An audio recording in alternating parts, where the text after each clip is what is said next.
नमस्कार, मी नेहा. नेहाज किचन मध्ये तुम्हा सर्वांचं स्वागत आहे. आज आपण पाहणार आहोत गव्हाच्या पिठाचे उकडीचे मोदक. चला तर मग सुरुवात करूया. गव्हाच्या उकडीचे मोदक तयार करण्यासाठी आपल्याला 1 वाटी गव्हाचं पीठ घ्यायचं आहे.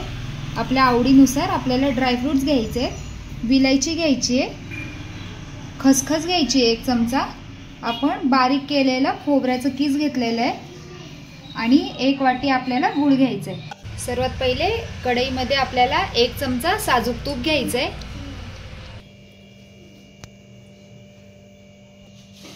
आता यामध्ये आपल्याला खसखस टाकून घ्यायची आहे. आपले ड्रायफ्रुट्स आपण यामध्ये ॲड करूया. व्यवस्थित आपण हे परतवून घ्यायचं आहे.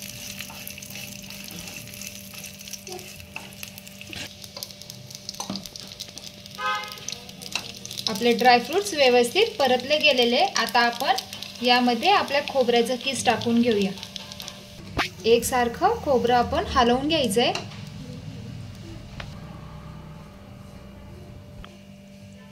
आता आपलं खोबरं व्यवस्थित भाजून घेतलेलं आहे. आपण थोडा कलर चेंज झालेला आहे याचा. आता या स्टेजला आपण यामध्ये 1 वाटी गूळ टाकून घेऊया. व्यवस्थित मिक्स करून घ्यायचंय. गूळ आपल्या खोबऱ्यामध्ये एकसारखं हलवत राहायचंय. एकदम लो गॅसवरती आपल्याला ही जिन्नस भाजून घ्यायची आहे. आपलं सारण व्यवस्थित तयार झालेलं आहे. आता आपण या स्टेजला यामध्ये विलायचीची पूड टाकून घेऊया. यामध्ये जायफळ खिसून टाकायचंय. यामुळे टेस्ट खूप छान येते. आता ही सगळी जिन्नस व्यवस्थित एकजीव करून घ्यायचंय.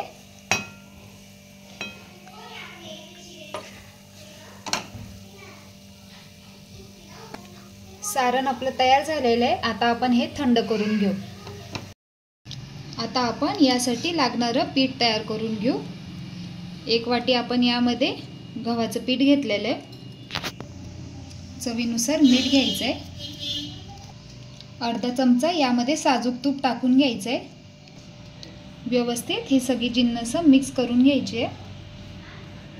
तूप सगळ्या पिठाला आपण लावून घ्यायचंय व्यवस्थित. आता यामध्ये आपल्याला थोडं थोडं करून पाणी ॲड करायचंय आणि एकदम घट्टसर असं आपल्याला पीठ मळून घ्यायचंय.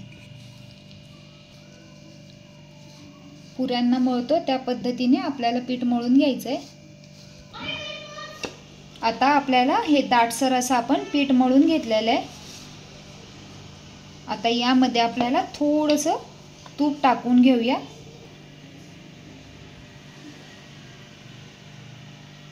आणि व्यवस्थित आपण पिठाला लावून घेऊया.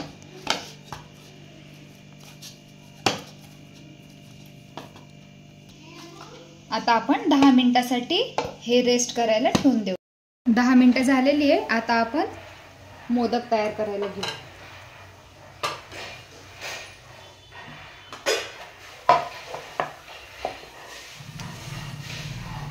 थोडं थोडं आपल्याला यामधला पोर्शन घ्यायचा आहे आणि याचं थोडंसं तेलाचा हात लावून घ्यायचा आहे. आता आपल्याला याची एक पुरी लाटून घ्यायची आहे. तुम्ही पाहू शकता एकदम असं घट्ट पीठ आपण मळलेलं होतं. जास्त पातळही नाही आणि जास्त जाडही नाही. अशा पद्धतीनं आपल्याला ही पुरी लाटून घ्यायची आहे. यावरती आपल्याला मध्यभागी सारण टाकून घ्यायचंय आणि सगळ्या बाजूनी आपल्याला अशा चुन्या पाडून घ्यायच्या आहेत.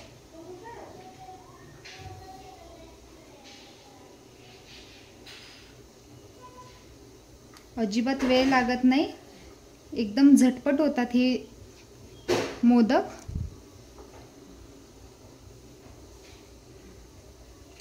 भरपूर असं आपल्याला यामध्ये सारण टाकून घ्यायचं आहे आणि हे सगळे पाकळ्या आपल्याला एकत्र करून घ्यायचे.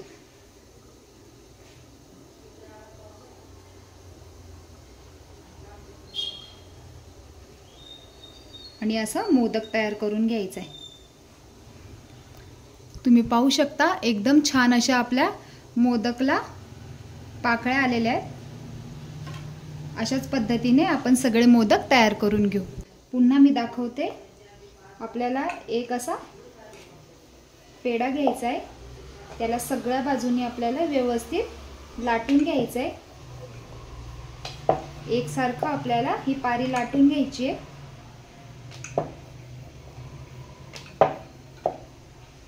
आणि आता यामध्ये मध्यभागी सारण भरायचं आहे आपल्याला।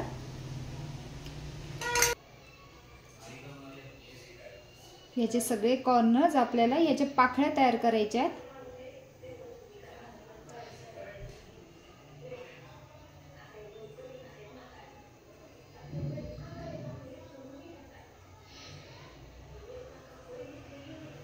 आणि थोडं असं आतल्या बाजूनी आपल्याला हे प्रेस करायचं आहे।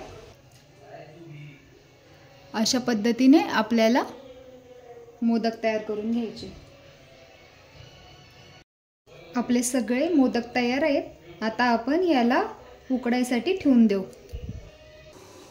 एकीकडे एका पातेल्यामध्ये आपण पाणी तापायसाठी ठेवून दिलेले आहे। त्यावरती आपल्याला चाळण ठेवायची आहे। तुमच्याकडे स्टीमर असल्यास तुम्ही स्टीमरचा वापर करू शकता।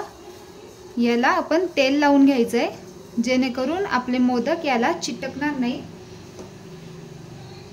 आता एक एक करून आपल्याला हे मोदक यामध्ये टाकून घ्यायचे आहेत। थोडं अंतर ठेवायचं आहे मोदकांमध्ये।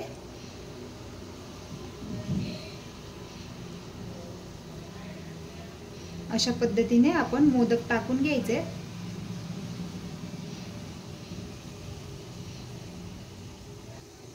याच्यावरती आपल्याला झाकण ठेवून द्यायचं आहे आणि 15 मिनिटासाठी आपल्याला हे मोदक वाफवून घ्यायचे। 15 मिनिटं झालेली आहेत। तुम्ही पाहू शकता आपले मोदक उकडले गेलेत। आता आपण हे थंड करून घेऊया। आपल्या गणपती बाप्पासाठी तयार केलेले हे गव्हाच्या उकडीचे मोदक खायला एकदम भारी लागतात। एकदा नक्की ट्राय करा आणि झटपट रेसिपी आहे।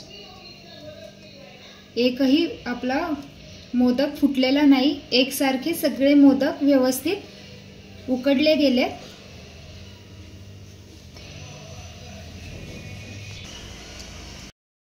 कशी वाटली तुम्हाला रेसिपी कमेंट करून नक्की कळवा। आवडल्यास लाईक शेअर सबस्क्राईब करायला विसरू नका। भेटूया पुन्हा अशाच नवीन रेसिपी सोबत। Bye bye.